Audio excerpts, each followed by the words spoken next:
Hello, good evening everyone. पिछली class जो थी अपनी साइंस की, उसमें अपन ने विटामिन कंप्लीट किया था। अब अपन चलते हैं आगे मिनरल्स की तरफ। ठीक है, तो स्टार्ट करते हैं मिनरल्स से।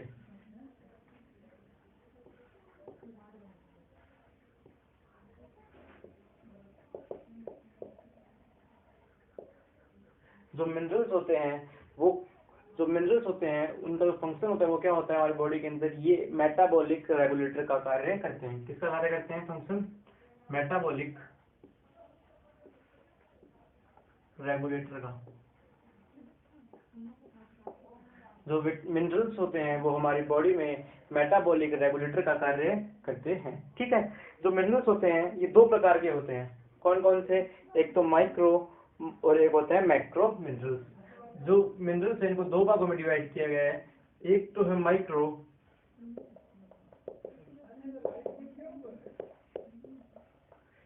माइक्रो, और जो दूसरा मिनरल है वो है मैक्रो मिनरल्स।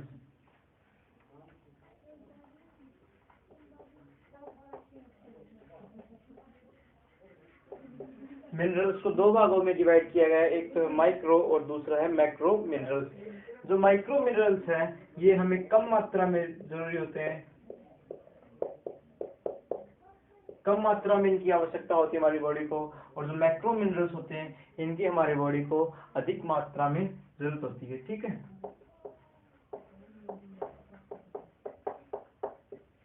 अधिक मात्रा में ये चाहिए हमें लेस क्वांटिटी, लेस अमाउंट, और ये चाहिए हमें अधिक हाई अमाउंट में। ठीक है, ये हमें चाहिए लेस अमाउंट में और ये चाहिए हमें अधिक ज्यादा मात्रा में चाहिए। ठीक है, जो माइक्रो मिनरल्स हैं वो कौन कौन से हैं वो देखते हैं।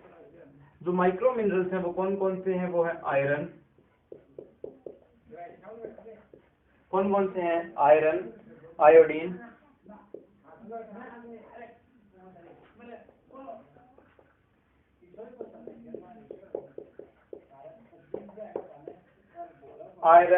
Iodine, iodine, copper,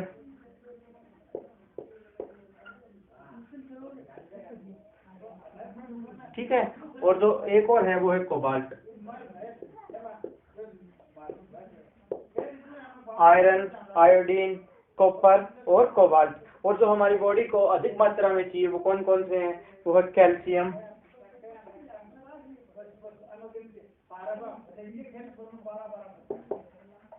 calcium, potassium,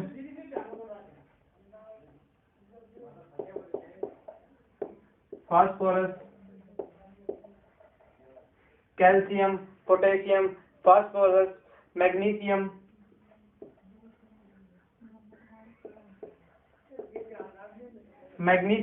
और जो लास्ट है वो कौन सा है? वो है फ्लोरीन। ठीक है, वो कौन सा है? फ्लोरीन। जो ये वाले हैं ये हमारी बॉडी को कम मात्रा में चाहिए, और ये वाले जो हैं ये वो हमारी बॉडी को हाई अमाउंट में रिक्वायरमेंट होती है। ठीक है, तो सबसे पहले जो अपन डिस्कस करेंगे वो करेंगे आयरन, उसके बाद आयोडीन, फिर कॉपर, फिर कोबाल्ट, फिर इस साइड वाले मैक्रो मिनरल्स अपन डिस्कस करेंगे। तो स्टार्ट करते हैं आयरन से। मिनरल्स में सबसे पहले अपन कौन सा डिस्कस करेंगे? Micro minerals. मिनरल्स में सबसे पहले क्या डिस्कस कर रहे हैं? Micro minerals.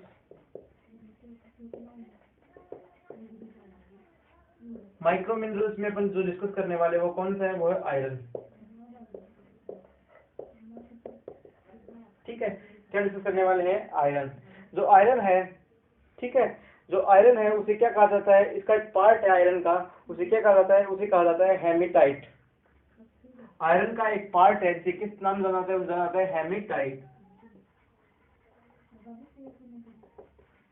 ये अपन आगे समझेंगे कि ये हमारे लिए क्यों आवश्यक है। ये पार्ट ऑफ आयरन, ये आयरन का एक हिस्सा है, या फिर टाइप ऑफ आयरन लिख दो। ये टाइप ऑफ आयरन है, type of iron.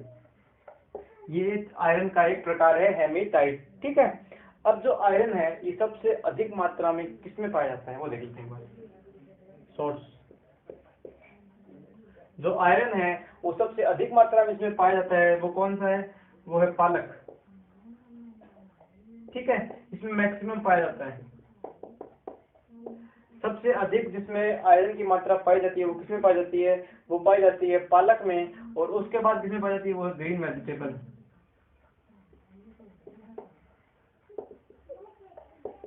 Fish oil, ठीक है। Green vegetable, fish oil, apple, इन सभी में पाई जाती है।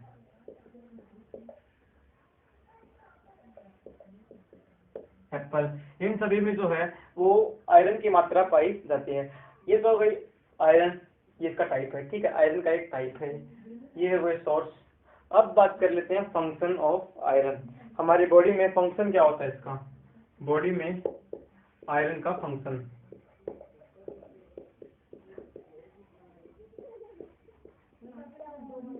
हमारी बॉडी में आयरन का क्या कार्य है? तो हमारी बॉडी में जो आयरन का कार्य है वो है आरबीसी के निर्माण में मदद करना, आरबीसी के निर्माण में हेल्प करता है, ठीक है। आयरन जो है वो किस में हेल्प करता है? वो करता है आरबीसी के निर्माण में। आरबीसी का जो अपने नाम बताया था वो क्या था? आरबीसी का जो नाम बताया था वो अपन ने क्या बताया था? वो किसको याद है? जो आरबीसी का साइंटिफिक नेम है वो क्या है? एरिथ्रोसाइट्स। जो आरबीसी का साइंटिफिक नेम है वो क्या है? वो है एरिथ्रोसाइट्स, ठीक है। अब जो आरबीसी है इसमें ये किस चीज से बना होता है? ये बना होता है हीमोग्लोबिन से। किससे बना होता है? हीमोग्लोबिन से,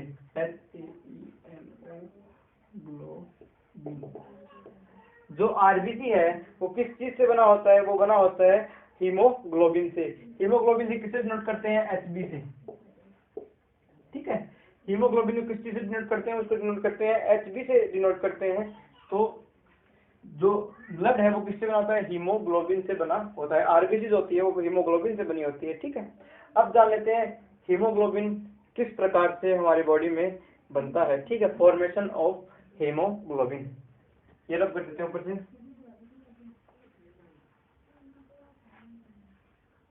अब देखते हैं फॉर्मेशन ऑफ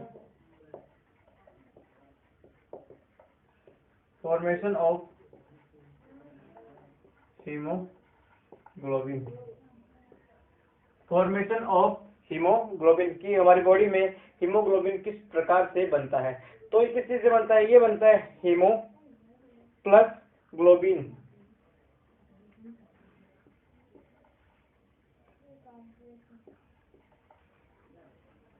ये किससे बनता है? Haemo plus globulin.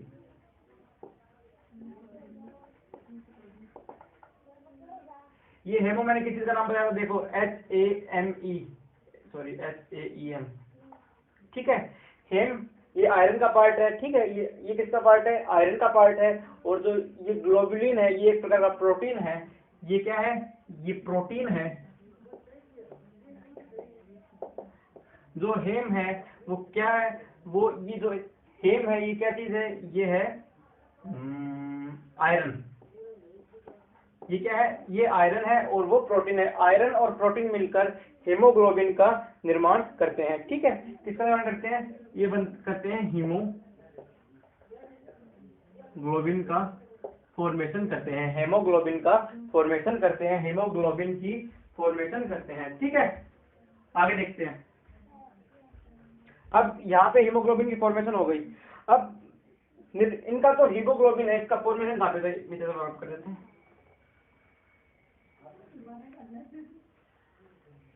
अब बात करते हैं ये बन गया, हीमोग्लोबिन बन गया, कहाँ बना?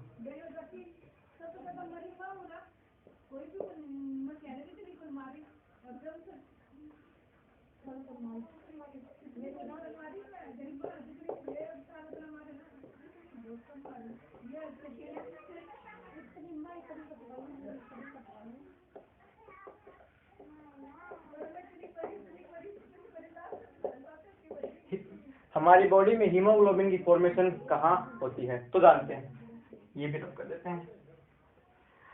ये हड्डी है, ठीक है। हड्डी के अंदर बीच में ब्राउनिश कलर का एक पदार्थ पाया जाता है, ठीक है। किसका? ये ब्राउनिश कलर का पाया जाता है।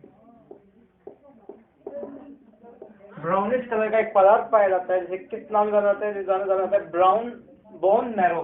किस चीज से? Bone marrow.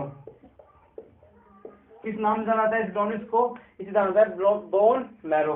ये जो बोन मैरो होती है ये हमारी सबसे लंबी हड्डी थाइस और इन हड्डियों में ये पाया जाता है। ठीक है, यहाँ पे बोन मैरो में हीमोग्लोबिन की प्रेजेंस में ब्लड का फॉर्मेशन होता है। ठीक है, कहाँ बना है? ये जो प्रोसेस हुई, ये जो प्रोसेस है ये कहाँ पे प्रोसेस होगी? ये होगी बोन मैरो में। ये प्रोसेस जो है ये कहाँ पे होगी? ये होगी बोन मैरो के अंदर। बोन मैरो कहाँ पे प्रेजेंट है? ये है हड्डी में जो प्रेजेंट है। हड्डी में जो प्रेजेंट होगा उसमें बोन मैरो पाया जाता है। बोन मैरो के अंदर हेमो प्लस ग्लोबुलिन मिलकर किसका निर्माण करेंगे? हीमोग्लोबिन का निर्माण करेंगे। हीमोग्लोबिन का निर्माण होने के बाद यहाँ पे ब्लड का निर्माण होता है, ब्लड की फॉर्मेशन होती है। उसमें आरबीसी, डब्ल्यूबीसी और प्लेटलेट से 3 पार्ट आते हैं, तो यहाँ पे आरबीसी का निर्माण होता है। ठीक है, आगे चलते हैं। समझ में आया? और जो शिशु होता है, जो जन्म के टाइम जो बच्चा होता है उसके कहाँ पे होता है ब्लड का निर्माण? तो बच्चे का देख लेते हैं। बॉर्न बेबी में, जो बॉर्न बेबी होता है उसमें ब्लड का निर्माण, ब्लड का फॉर्मेशन कहाँ पे होता है बॉडी में? वो होता है स्प्लीन, लीवर में, स्प्लीन में। ठीक है, स्प्लीन में या फिर लीवर में होता है। स्प्लीन में या फिर लीवर में होता है। आगे चलते हैं।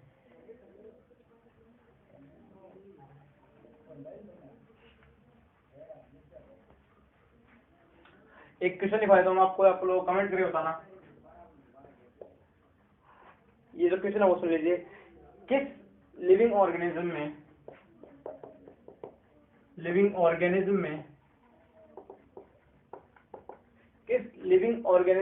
आरबीसी नहीं पाई जाती?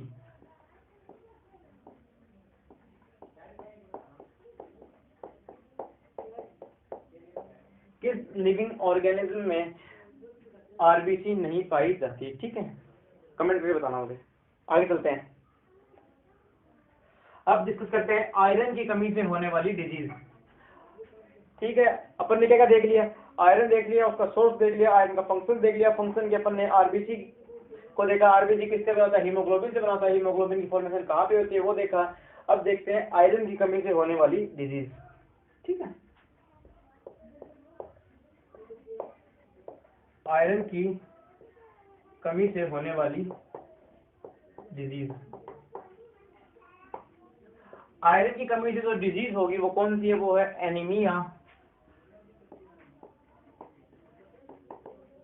आयरन की कमी से कौन सी डिजीज होती है? वो होती है एनीमिया, क्योंकि आयरन जो है वो आरबीसी के फॉर्मेशन में हेल्प करता है, निर्माण में मदद करता है। अगर आयरन नहीं पहुंचेगा, ठीक है, हीमोग्लोबिन के पास, तो फिर उसका निर्माण नहीं होगा। किसका? आरबीसी का निर्माण नहीं होगा। तो उससे जो बीमारी होगी वो एनीमिया डिजीज होगी। एनीमिया डिजीज के अंदर होता क्या है? इसमें खून की कमी हो जाती है, ब्लड की कमी, खून की कमी या फिर ब्लड की कमी हो जाती है। ठीक है, ये होता है इसमें प्रोसेस। अब पूरा कंप्लीट। अब देखते हैं हमारी बॉडी के अंदर हीमोग्लोबिन का क्या कार्य है, हमारी बॉडी के अंदर हीमोग्लोबिन का क्या फंक्शन है। अब ये देखते हैं।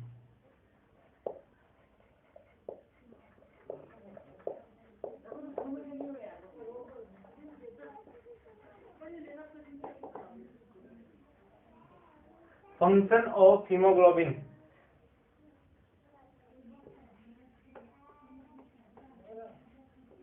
Function of haemoglobin in body.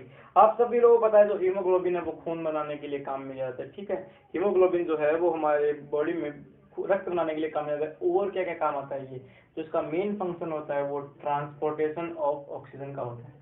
जो इसका मेन फंक्शन होता है हीमोग्लोबिन का वो क्या होता है? ट्रांसपोर्टेशन ऑफ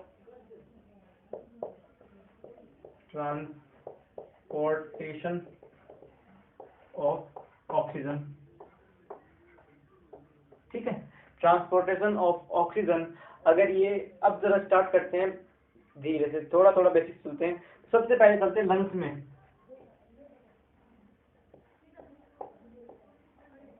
लंग्स में अपन ने सांस ली, लेने के बाद ऑक्सीजन इकट्ठा हुई, ठीक है, लंग्स के अंदर।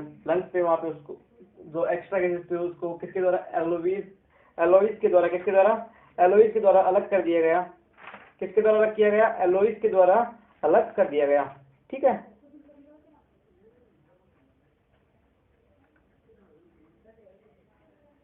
लंग्स किससे बना होता है, ये बना होता है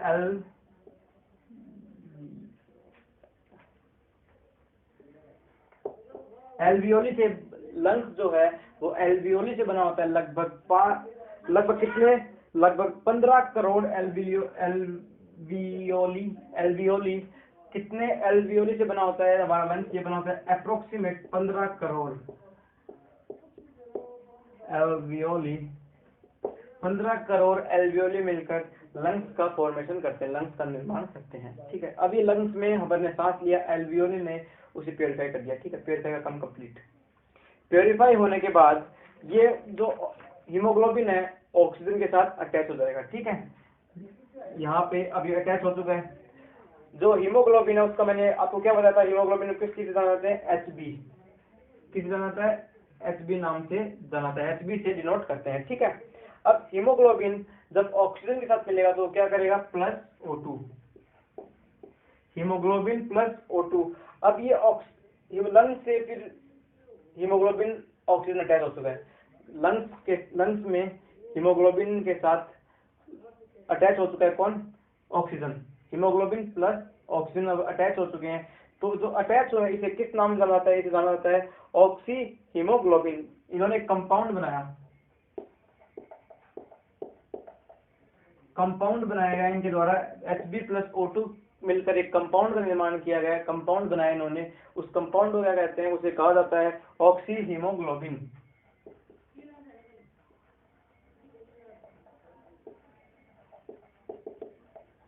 इसे किस नाम से जाना जाता है, इसे जाना जाता है ऑक्सी हीमोग्लोबिन, ठीक है।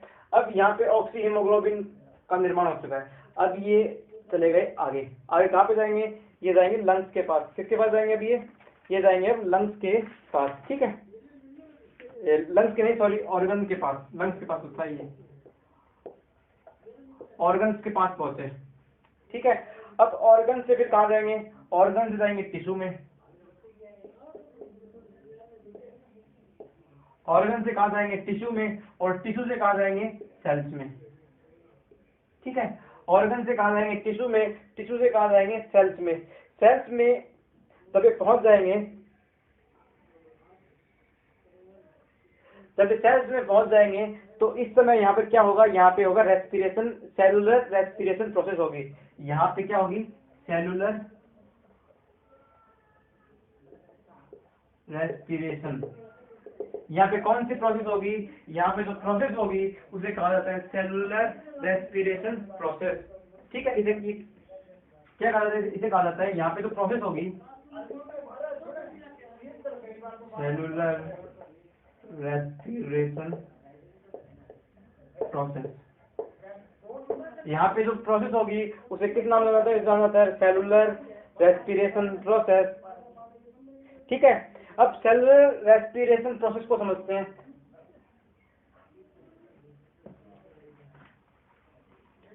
सेलुलर रेस्पिरेशन प्रोसेस कहाँ पे होगी, ये होगी सेल में। तो यहाँ पे देखते हैं बस,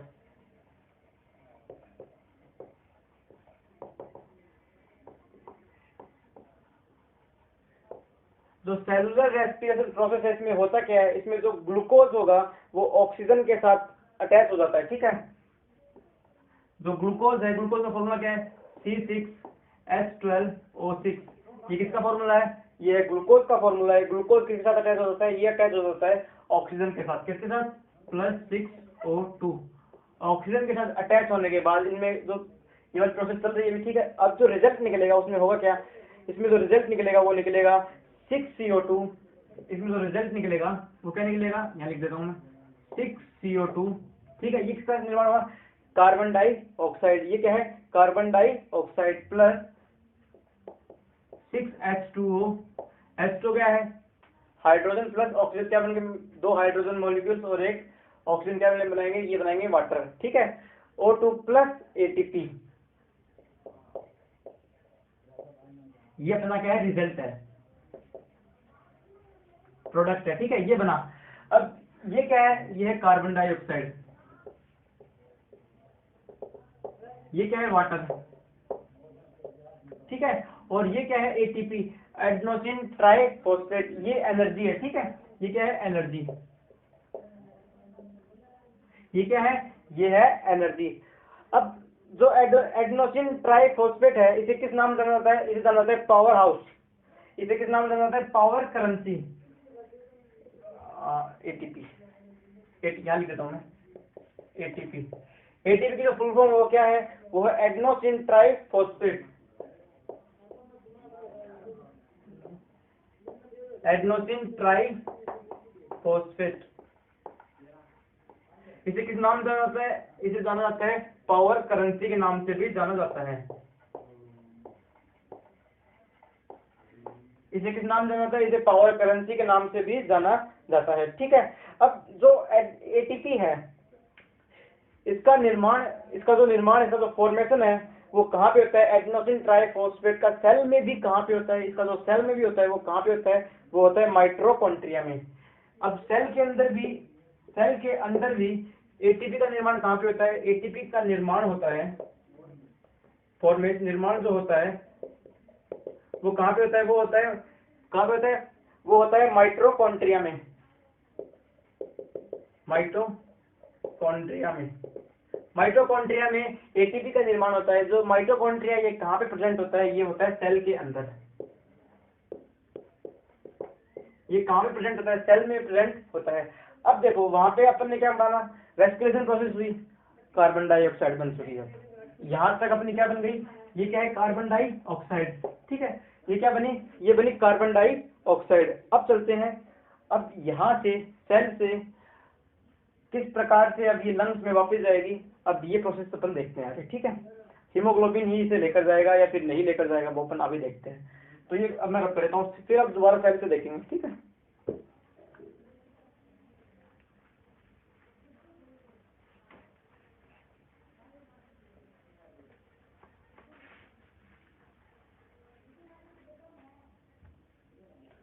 अब देखते हैं सेल, टिश्यू, ऑर्गन और लंग्स, सेल, टिश्यू, ऑर्गन और लंग्स। अब देखते हैं चीज, अब जरा एक बात बताइए कि इन्होंने, हीमोग्लोबिन ने बोला कि भाई मैं तेरे को ले तो आया ऑक्सीजन तेरे को, अब तू तो बदल गया कि तू तो कार्बन डाइऑक्साइड में चेंज हो चुका है और मैं तेरे को नहीं ले जाऊंगा, तुम लोग जितने भी हो ना उनमें से मैं 10% को ले जाऊंगा। तो जो हीमोग्लोबिन है वो सेल में से ये टिश्यू में ट्रांसफर होते हैं, ठीक है, कार्बन डाइऑक्साइड, CO2 जो है वो टिश्यू में ट्रांसफर होते हैं, टिश्यू के बाद ऑर्गन में। यहाँ पे हीमोग्लोबिन बोलता है कि भाई बैठ जाओ, कार्बन डाइऑक्साइड बोलता है भाई बैठ जाओ, मैं तुमको लंग्स तक छोड़ दूंगा, पर मेरी शर्त है तुम टोटल का सिर्फ 10% लेकर जाऊंगा, तुम जितने भी हो ना उनका सिर्फ 10% ही मैं लेकर अपने साथ जाऊंगा। तो जो कार्बन डाइऑक्साइड है वो कितने प्रतिशत आती है, टोटल का 10% कौन लेकर जाता है, हीमोग्लोबिन लेकर जाता है। तो ऑर्गन से देखते हैं, अब ये वाला ड्रॉप कर देते हैं, ऑर्गन से स्टार्ट करते हैं अपना पार्ट। ऑर्गन से अब लंग्स में जाएगा वापिस, ठीक है। अब यहाँ पे ये क्या करेगा, Hb plus carbon dioxide, Hb plus haemoglobin plus carbon dioxide, ये कंपाउंड बनाएगा। उस जो कंपाउंड बनाएगा उसका जो नाम है, उसका नाम क्या है, उसे वो क्या, किस नाम जाना है, उस जाना है, ये कंपाउंड बनाएगा, ये कंपाउंड का फॉर्मेशन करेगा। तो उस कंपाउंड को किस नाम से जाना जाता है, उससे जाना जाता है कार्बोमाइनो हीमोग्लोबिन, कार्बोमाइनो हीमोग्लोबिन, ठीक है, कार्बोमाइनो हीमोग्लोबिन। और एक मैंने आपको बताया था ऑक्सीजन वाला, जो ऑक्सीजन के साथ अटैच रहता है उसे किस नाम से जाना जाता है, उसे जिस नाम से जाना जाता है वो क्या बताया था मैंने आपको, ऑक्सी हीमोग्लोबिन।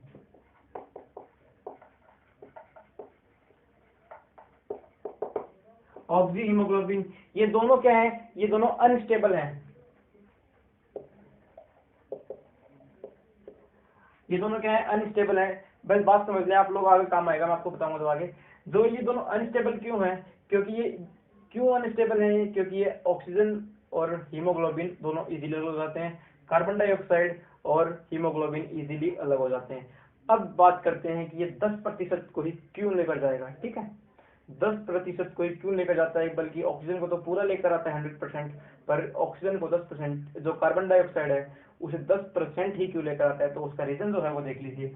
रीजन जो है उसका 10% ऑफ कार्बन डाइऑक्साइड का, कि 10% कार्बन डाइऑक्साइड क्यों लेकर आता है, तो उसका जो रीजन है वो ये है कि जो ऑक्सीजन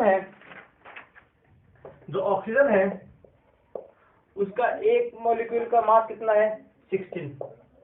तो ऑक्सीजन का फॉर्मूला क्या है, O2। O2 के अंदर कितने मॉलिक्यूल हुए, 32, ठीक है। और यही बात करें अपन कार्बन डाइऑक्साइड की, CO2 की, तो जो कार्बन है उसका मॉलिक्यूलर मास कितना होता है, 12 प्लस 32, तो कितना हुआ है, 42, 44, 44। तो इन दोनों में कंपेयर करके देखें, चेंज कितना है, 12 नंबर की बढ़ोतरी है, तो इसीलिए ये 10% ही लेकर जाता है। जो हीमोग्लोबिन है इसी वजह से ये 10% ही लेकर जाता है। बोलता है अगर तुम लोग ज्यादा बैठोगे तो मैं ले जा नहीं पाऊंगा, मैं खुद ही नहीं पहुंच पाऊंगा वहां तक, क्योंकि तुम लोगों का मास बहुत ज्यादा है, वेट ज्यादा है। बस बात सिंपल सी है। आगे चलते हैं।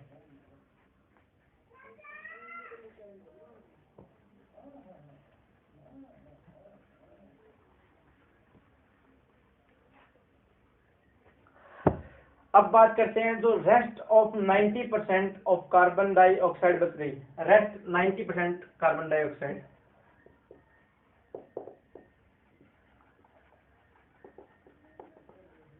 रेस्ट 90% जो कार्बन डाइऑक्साइड बची उसे कौन लेकर जाएगा भाई, वो भी तो निकालनी जरूरी है हमारे शरीर से। एक चीज बताता हूँ, हमारे शरीर में जब कार्बन डाइऑक्साइड की मात्रा बढ़ जाएगी, इंक्रीज हो जाएगी, तो हमें नींद आनी स्टार्ट हो जाती है, ठीक है। ये वाला क्वेश्चन पूछ लेते हैं, सिंपल बता दिया। अब जो rest of the carbon dioxide है, वो जो बची हुई कार्बन डाइऑक्साइड है उसे कौन लेकर जाएगा भाई, ये तो बताओ, ठीक है। तो वो देखते हैं, ब्लड के अंदर अन्य एलिमेंट भी प्रेजेंट होते हैं,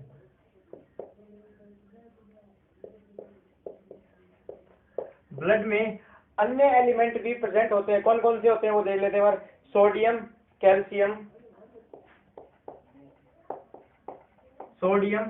कैल्शियम, ठीक है, सोडियम, कैल्शियम, मैग्नीशियम और पोटेशियम।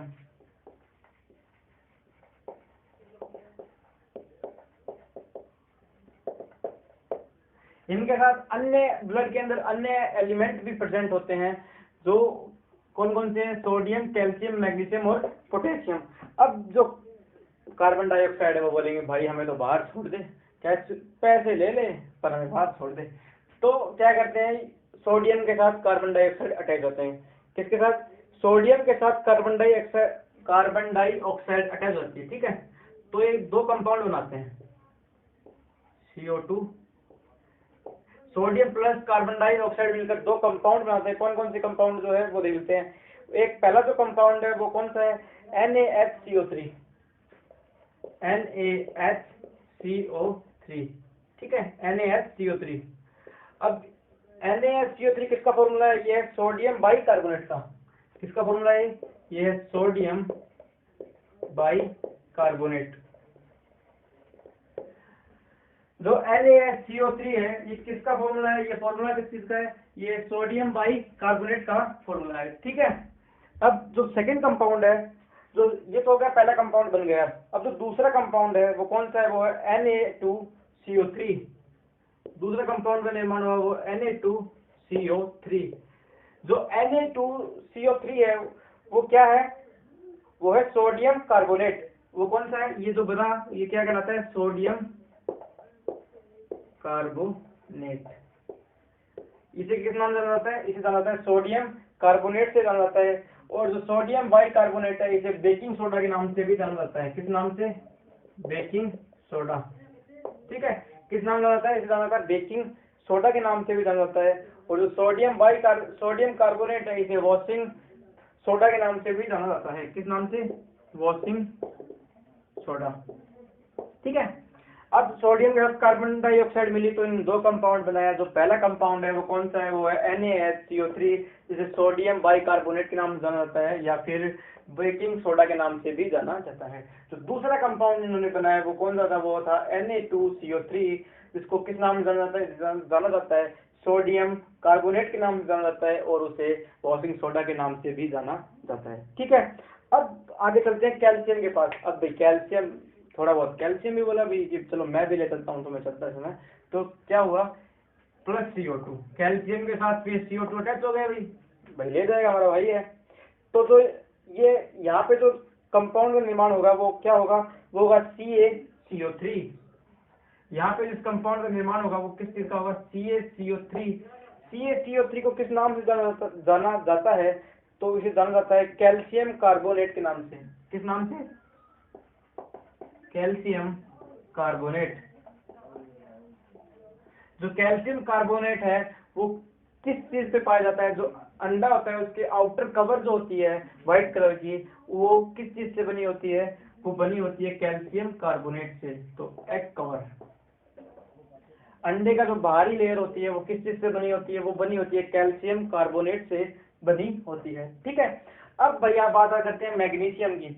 मैग्नीशियम के साथ भाई कार्बन डाइऑक्साइड जुड़ गया है तो जोड़ देते भाई, CO2 अटैच हो गया मैग्नीशियम के साथ। तो इन्होंने किस कंपाउंड का निर्माण किया? वो कंपाउंड देख लेते हैं। तो इन्होंने बनाया MgCO3, मैग्नीशियम CO3 MgCO3 का निर्माण हुआ। ठीक है। तो इसे किस नाम से जाना जाता है? इसे जाना जाता है मैग्नीशियम कार्बोनेट के नाम से।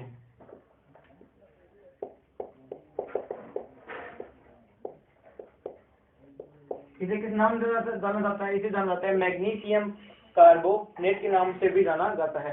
अब पोटेशियम के पास चलते हैं भाई, थोड़ी बहुत बचे लास्ट में। तो बोले पोटेशियम भैया हमें भी ले चलो। तो पोटेशियम भैया बोले बैठ जाओ गाड़ी में। तो पोटेशियम के साथ जो कंपाउंड मिलते हैं उसे किस नाम से जाना जाता है? KCO3। जो KCO3 है इसे किस नाम से जाना जाता है? जाना जाता है पोटेशियम कार्बोनेट के नाम से जाना जाता है। पोटेशियम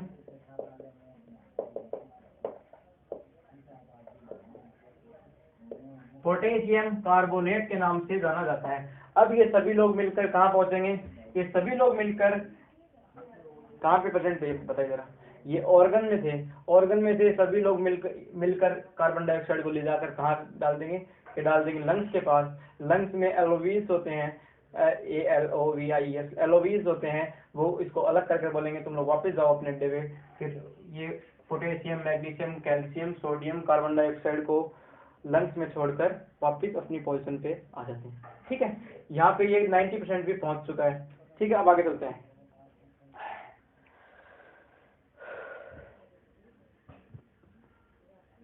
समझ में यहाँ पे, यहाँ तक कंप्लीट हो गया।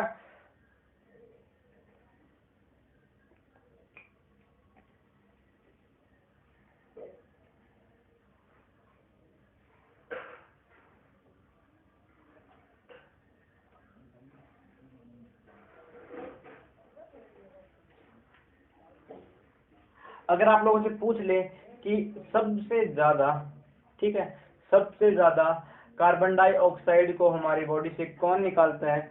तो वो कौन कौन निकालता है? जब देख ले एक बार, कौन कौन निकालता है वो देख लीजिए। वो एक है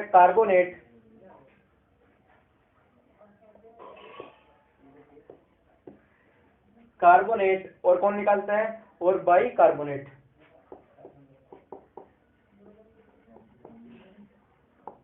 तो सबसे ज्यादा कार्बन डाइऑक्साइड निकालते हैं वो निकालते हैं कार्बोनेट और बाइकार्बोनेट। ठीक है। मैक्सिमम अमाउंट ऑफ कार्बोनेट और बाइकार्बोनेट निकालते हैं। अगर इन दोनों में कंपेयर करके पूछ ले कि दोनों ही आपको क्वेश्चन में ऑप्शन में दे, दोनों ऑप्शन में दे दिए, तो कौन निकालते हैं? वो निकालते हैं carbonate, maximum carbon dioxide. Maximum carbon dioxide carry organ से लेकर लंग्स तक कौन ट्रांसफर करता है? वो कार्बोनेट करते हैं। देख लीजिए, कैल्शियम कार्बोनेट, मैग्नीशियम कार्बोनेट और पोटेशियम कार्बोनेट। और यहाँ पे कौन है? यहाँ पे दो ही तो थे, दो कंपाउंड तो मिलते। ठीक है। अब आगे चलते हैं।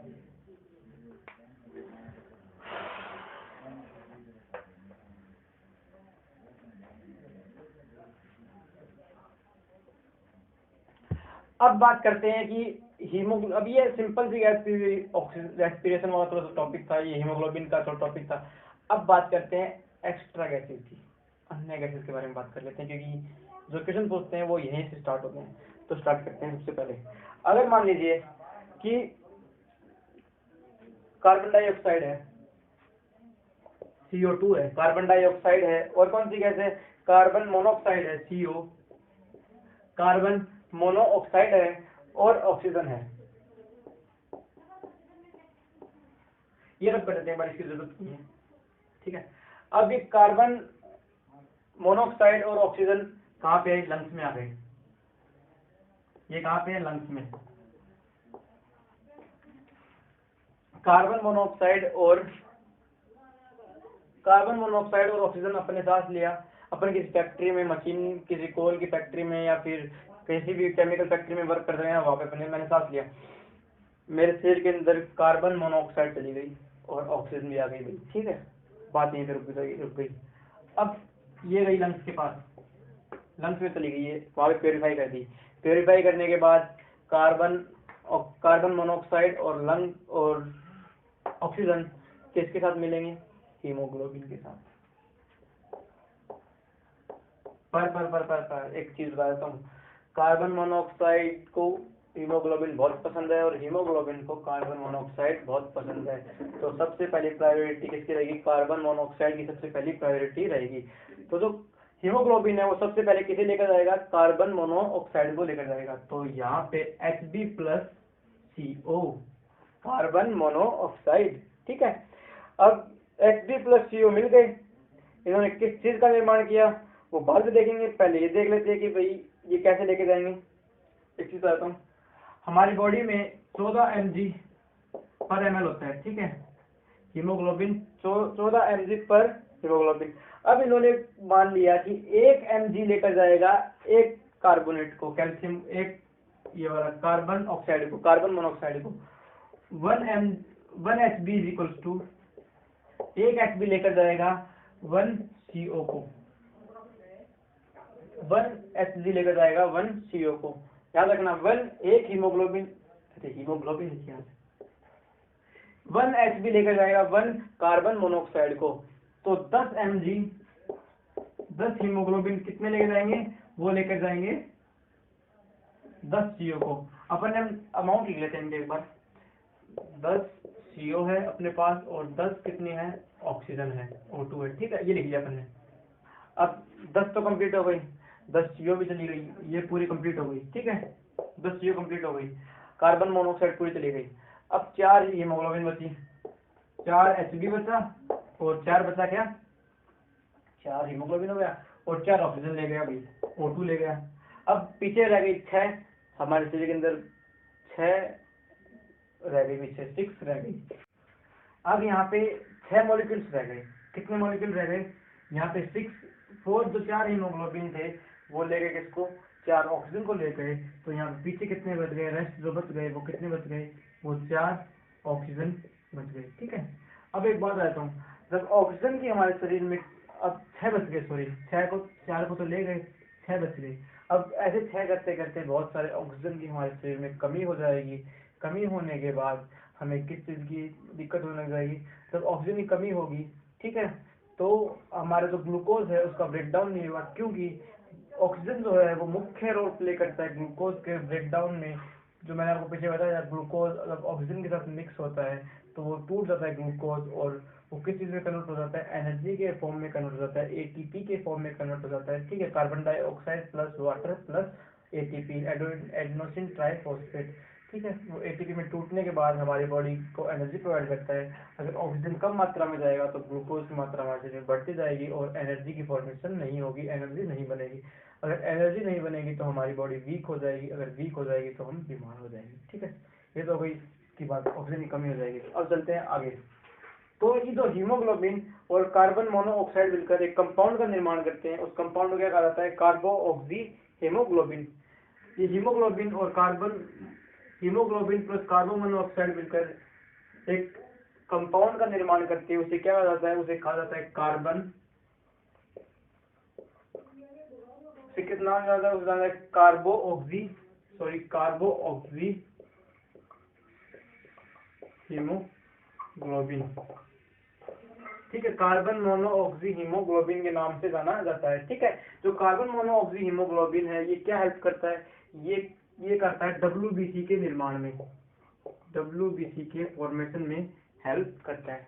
ठीक है, अगर WBC हमारे शरीर में बढ़ जाएगी, ठीक है, अगर WBC हमारे शरीर में बढ़ जाएगी तो क्या होगा, उससे यह होगा कि RBC कम हो जाएंगी और WBC बढ़ती जाएगी, तो ज्यादा अधिक मात्रा में WBC की मात्रा बढ़ेगी, तो वहां पे क्या बनेगा, वहां पे जो बनेगा वो क्या होगा, ब्लड कैंसर। WBC की मात्रा बढ़ जाएगी, RBC कम हो जाएगी, WBC तो वैसे ही कम मात्रा में मिलती है हमारी बॉडी को। ठीक है, तो यहाँ पे क्या होगा, यहाँ पे होगा ब्लड कैंसर, ब्लड कैंसर होगा। ठीक है, ब्लड कैंसर। और पहले WBC का साइंटिफिक नेम देख लेते हैं। जो WBC का साइंटिफिक नेम क्या है, वो है ल्यूकोसाइट। जो WBC का साइंटिफिक नेम क्या है, वो है ल्यूकोसाइट। और जो ब्लड कैंसर है इसे किस नाम से जाना जाता है, इसे जाना जाता है ल्यूकीमिया। उसे किस नाम से जाना जाता है, इसे जाना जाता है ल्यूकीमिया, ल्यूकीमिया के नाम से जाना जाता है।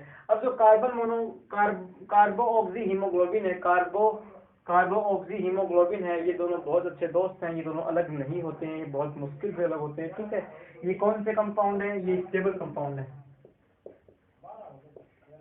ये कौन से कंपाउंड है, ये स्टेबल कंपाउंड है। ठीक है, अब बात करते हैं कैंसर की। अब समझ में आया, यहाँ से कंप्लीट हो गया अपना कि हीमोग्लोबिन और ग्लोबुलिन कौन कौन से, जो स्टेबल कंपाउंड कौन कौन से हैं, वो है एक ही कंपाउंड है जो स्टेबल है, कार्बन मोनोऑक्साइड मिलकर हीमोग्लोबिन के साथ एक कंपाउंड का निर्माण करते हैं, उस कंपाउंड को कहते हैं कार्बो ऑक्सी हीमोग्लोबिन कहते हैं।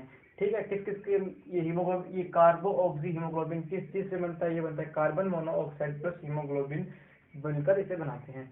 अगर ये ज्यादा जाएंगे हमारे शरीर में तो ये WBC की मात्रा बढ़ा देंगे, और एक तरफ ये ऑक्सीजन को कम कैरी करते हैं, ऑक्सीजन को पीछे छोड़ते जाएंगे हीमोग्लोबिन।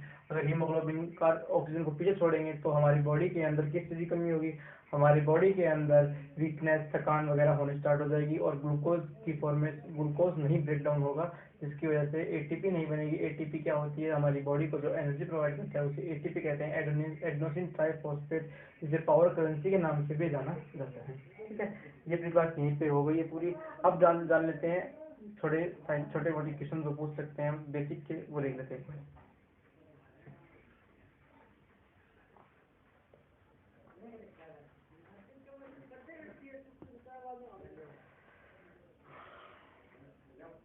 वर्ल्ड कैंसर डे,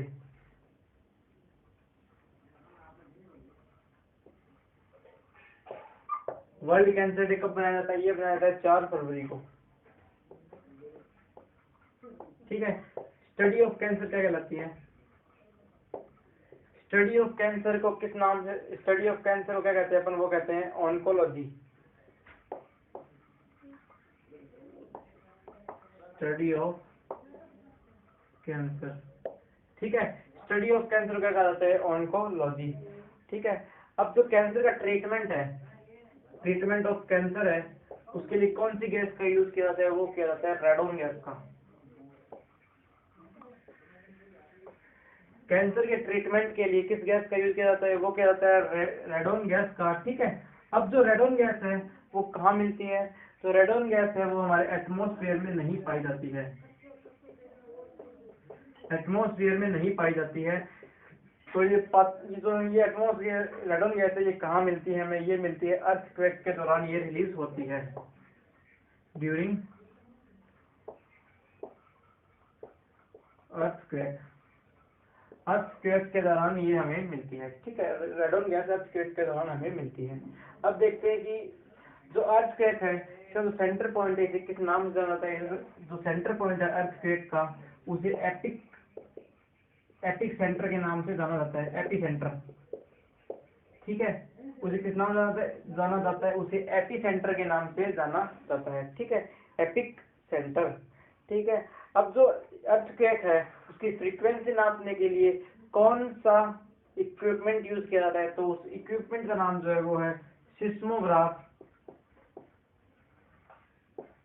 और जो सिस्मोग्राफ है उसकी जो स्केल है उसे किस नाम से जाना जाता है, उसे जाता है रेक्टर स्केल, जो स्केल होती है उसमें उसे किस नाम से जाना जाता है, उसे जाना जाता है रेक्टर स्केल। ठीक है, तो अब आज की जो अपनी ये जो मिनरल्स की क्लास है ये आज यहीं समाप्त होती है। अगली क्लास में अपन जिंक पे ध्यान देंगे, जिंक का टॉपिक स्टार्ट करेंगे। अगली क्लास में कंप्लीट करने का पूरा प्रयास करूंगा। ठीक है, मिनरल्स को अब आज क्लास में अपन ने जो पढ़ा वो कहाँ से स्टार्ट किया था, वो अपन ने स्टार्ट किया था मिनरल से, उसके टाइप पढ़े थे माइक्रो और मैक्रो। फिर अपन ने उसके टाइप में भी माइक्रो के टाइप देखे, फिर मिनरल और मैक्रो के, माइक्रो और मैक्रो दोनों के टाइप देखे। उसमें से अपन ने मिनरल्स आयरन पढ़ा, आयरन के बाद अपन ने आयरन कहाँ प्रेजेंट होता है हमारी बॉडी में, वो होता है ब्लड में। ब्लड में कहाँ पे, हीमोग्लोबिन में। हीमोग्लोबिन और ब्लड, हीमोग्लोबिन किन चीज से बनाता है, वो हेमेट प्लस ग्लोबिन से बनकर बनाता है, ग्लोबुलिन से बनकर बनाता है। ग्लोबुलिन एक प्रोटीन होता है जो लीवर में बनता है। लीवर को क्या कहा जाता है, लीवर को कहा जाता है केमिकल फैक्ट्री। ठीक है, वहाँ पे बहुत सारी रिएक्शन वगैरह होती हैं। और उसके बाद अपन ने आगे देखा कि हीमोग्लोबिन किस प्रकार से हमारी बॉडी में फंक्शन करता है, और अगर दूसरी गैसेज आती हैं तो उनके साथ किस प्रकार से बिहेव करता है। ठीक है, तो आज की जो अपनी क्लास है वो यहीं समाप्त होती है। अगर आप लोगों को वीडियो अच्छी लगे तो लाइक करें, अगर अच्छी नहीं लगे तो कमेंट करें, और वीडियो को शेयर करें, और चैनल को सब्सक्राइब करें।